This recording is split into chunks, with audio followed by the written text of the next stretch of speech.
Morning Odisha आसंतु आजिर मुख्य खबर उपरे नजर पकाइबा पूर्वरु आपणक भल पाइबा स्वरूप गोटे गोटे लाइक निश्चय करिवे एवं चैनल को सब्सक्राइब करिवे। नंबर 1 रिलीज हैला बहु प्रतीक्षित फिल्म पुष्पा 2 रो टीजर। लोमो टांकुरी देला अलुंक एक्शन। तेलुगु इंडस्ट्री रो सुपरस्टार अलू अर्जुन निज जन्मदिन रे तांको प्रशंसक को एक बड़ उपहार देइछंती। अभिनेता आगामी बहु प्रतीक्षित फिल्म पुष्पा 2 रो टीजर रिलीज करिसंती निर्माता, जहा एबे लाभ हेबा रे लागिछि। मैत्री movie makers YouTube channel teaser release करा जाइछि। किछि मास तळे फिल्म रो पोस्टर रिलीज करथिले निर्माता। एथिरे अलुंक लुक सामना को आसीथिला। एबे टीवी रे तांकु सेही लुक रे एक्शन करूथुबारो देखि दर्शकक उत्साह बढ़िछि। पुष्पा दी राइज रो कहानी और डायलॉग उभय ब्लॉकबस्टर थिबा बेले पुष्पा दी रूल ता ठारू अधिक लोकप्रिय हेबो बोली टीजर प्रमाण करिछि। नंबर 2 नुआ इतिहास रचिला बीएसई 400 लाख कोटी रे पहुंचिला एमक्या। भारतीय स्टॉक मार्केट रचिला इतिहास। प्रथम थर 400 लाख कोटी रे पहुंचिला बीएसई। दीर्घ दिन धरी चली आसुथबा ऐतिहासिक रैली एबे भी जारी रहिछि। एही ऐतिहासिक समावेश रे घरोई स्टॉक बाजार क्रमागत भाबरे नुआ उच्चता हासिल करूछि एवं नुआ रेकर्ड सृष्टि करूछि।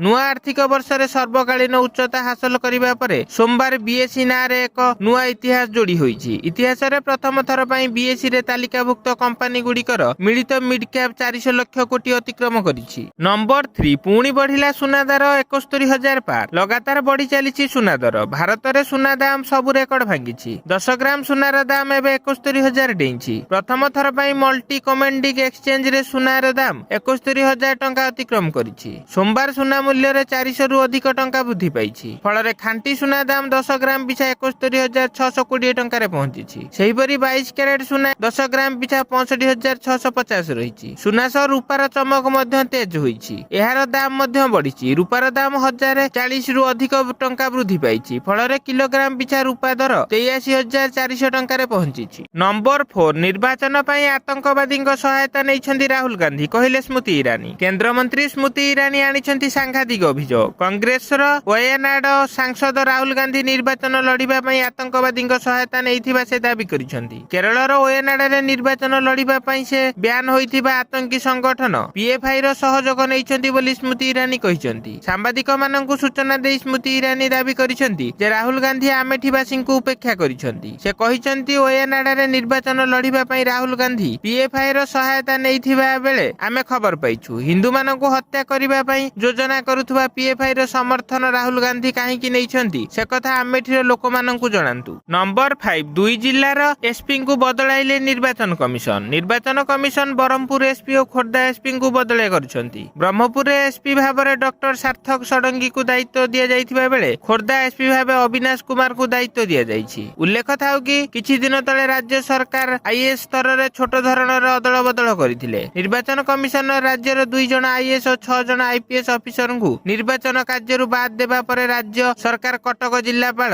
विनीत भरद्वाज को पंचायती राज विभागर अतिरिक्त सचिव तथा निर्देशक भाबे अवस्थापित करिथिले। जगतसिंहपुर जिल्लापाल पारुल भटुआरी को राज्य स्कूल शिक्षा कार्यक्रम प्राधिकरण राज्य प्रकल्प निर्देशक भाव बदली होइथिला। नंबर 6 डार्क वेब रे 62 कोटी रु अधिक यूजर्स को डाटा लीक। डिजिटल क्षेत्र रे विकास जारी रहिछि। एहा सहित साइबर अटैक रो विपद मध्य वृद्धि पाइबारे लागिछि। संप्रति एक गुरुत्वपूर्ण रिपोर्ट प्रकाश करिछि। रिपोर्ट अनुसार डार्क वेब रे 62 कोटी रु अधिक यूजर को डाटा लीक होइछि। लोकप्रिय ऑडिट प्रोडक्ट और स्मार्ट वॉच मेकर बोट रो 7.5 न्यूज अर्थात 26 कोटी रु अधिक यूजर को व्यक्तिगत गुप्त तथ्य लीक होइछि। फोबस रिपोर्ट अनुसार सॉपिफिके नामक एक हैकर द्वारा यही साइबर आक्रमण होइछि। एप्रिल 5 रे यह बोर्ड लाइफस्टाइल डाटाबेस पर्यंत पहुंची जाइथिला। हैकर पक्षरु निज डाटा संबलित फाइल मध्ये शेयर करा जाइछि। फाइल ले 75,50,000 जन यूजर को तथ्य शामिल अछि। एहा यूजर को पई एक बड़ आह्वान पलटिछि। नंबर 7 प्रधानमंत्री नरेंद्र मोदी को समर्थन ने अमेरिका रे रैली। प्रधानमंत्री नरेंद्र मोदी को समर्थन रे केवल देश भितरे नुहे देश बाहर भी रैली आयोजन करा जाइछि। एही रैली चित्र एवं सामना को आसीछि। लोकसभा निर्वाचन तारीख घोषणा पर गणतंत्र एही महापर्व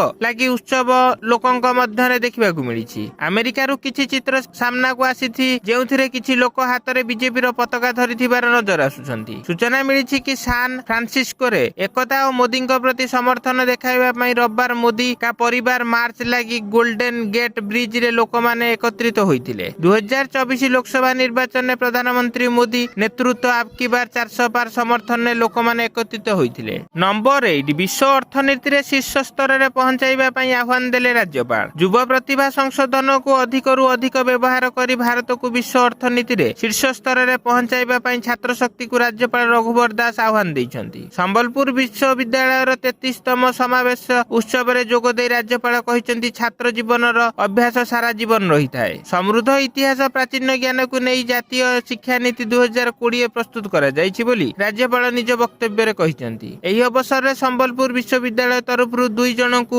ଡିଲିଟ୍, 78 ଜଣଙ୍କୁ ପିଏଚ୍ଡି ଡିଗ୍ରୀ ଓ 56 ଜଣଙ୍କୁ ସ୍ୱର୍ଣ୍ଣ ପଦକ ପ୍ରଦାନ କରାଯାଇଥିଲା। ନମ୍ବର 9 ଆଦିବାସୀଙ୍କୁ ସେମାନଙ୍କ ହକ୍ ମିଳିବା ଦରକାର କହିଲେ ରାହୁଲ ଗାନ୍ଧୀ। କଂଗ୍ରେସର ପୂର୍ବତନ ସଭାପତି ରାହୁଲ ଗାନ୍ଧୀ ସୋମବାର ମଧ୍ୟପ୍ରଦେଶର ସେଓନିରେ ଆୟୋଜିତ ଏକ ସାଧାରଣ ସଭାରେ ଯୋଗ ଦେଇ କହିଛନ୍ତି ଯେ ଆଦିବାସୀଙ୍କୁ ସେମାନଙ୍କ ସ୍ୱାଧୀନତା ମିଳିବା ନିହାତି ଆବଶ୍ୟକ। ସେ କହିଛନ୍ତି ଯେ ଆଦିବାସୀ ଏକ ବିଚାରଧାରା। ଆଦିବାସୀମାନଙ୍କର ଜଳ, ଜଙ୍ଗଲ, ଜମି ଉପରେ ପ୍ରଥମ ଅଧିକାର ଅଛି। ଦେଶର କୌଣସି କମ୍ପାନୀର ଟପ୍ ମ୍ୟାନେଜମେଣ୍ଟରେ କୌଣସି ଆଦିବାସୀ ନାହାନ୍ତି। ମିଡିଆ ହାଉସରେ କୌଣସି ଆଦିବାସୀ ସାମ୍ବାଦିକ ନାହାନ୍ତି। ଟେଲିଭିଜନ ଚ୍ୟାନେଲରେ କୌଣସି ଟିଭି ଆଙ୍କର ଆଦିବାସୀ ନୁହନ୍ତି। କଂଗ୍ରେସ ଆଦିବାସୀମାନଙ୍କ ପାଇଁ ପେସା ଆକ୍ଟ ଆଣିଛି। ଆମେମାନେ ଗରିବ ମହିଳାଙ୍କୁ ବାର୍ଷିକ 1 ଲକ୍ଷ ଟଙ୍କା ଦେବାର ପ୍ରତିଶ୍ରୁତି ଦେଉଛୁ। ନମ୍ବର 10 ମୋଦିଙ୍କ ହାତରୁ ଶାସନ କ୍ଷମତା ଛଡାଇ ନେବା ଆବଶ୍ୟକ କହିଲେ ଶରଦ ପାୱାର। ମହାରାଷ୍ଟ୍ରର ଏକ ରାଲିକୁ ସମ୍ବୋଧନ କଲାବେଳେ ମୋଦିଙ୍କୁ ଟାର୍ଗେଟ କରିଛନ୍ତି ଏନସିପି ମୁଖ୍ୟ ଶରଦ ପାୱାର। ସେ କହିଛନ୍ତି ଯେତେବେଳେ ମୁଁ କେନ୍ଦ୍ର କୃଷି ମନ୍ତ୍ରୀ ଥିଲି ସେତେବେଳେ ତତ୍କାଳୀନ ଗୁଜରାଟ ମୁଖ୍ୟମନ୍ତ୍ରୀ ନରେନ୍ଦ୍ର ମୋଦିଙ୍କୁ କୌଣସି ପକ୍ଷପାତ ନ କରି ସାହାଯ୍ୟ କରିଥିଲି, କିନ୍ତୁ ଆଜି ଉକ୍ତ ବ୍ୟକ୍ତି ମୋ ବିରୁଦ୍ଧରେ ବ୍ୟକ୍ତିଗତ ମନ୍ତବ୍ୟ ଦେଉଛନ୍ତି ବୋଲି ପାୱାର କହିଛନ୍ତି। ମହାରାଷ୍ଟ୍ରର ପୂର୍ବତନ ସିଏମ ଶରଦ ପାୱାର କହିଛନ୍ତି ଯେ ଆଜି ଯଦି କେହି ପ୍ରଧାନମନ୍ତ୍ରୀଙ୍କ ବିରୋଧରେ ମନ୍ତବ୍ୟ ଦେଉଛନ୍ତି ତେବେ ତାଙ୍କ ବିରୋଧରେ କାର୍ଯ୍ୟାନୁଷ୍ଠାନ ଗ୍ରହଣ କରାଯାଉଛି।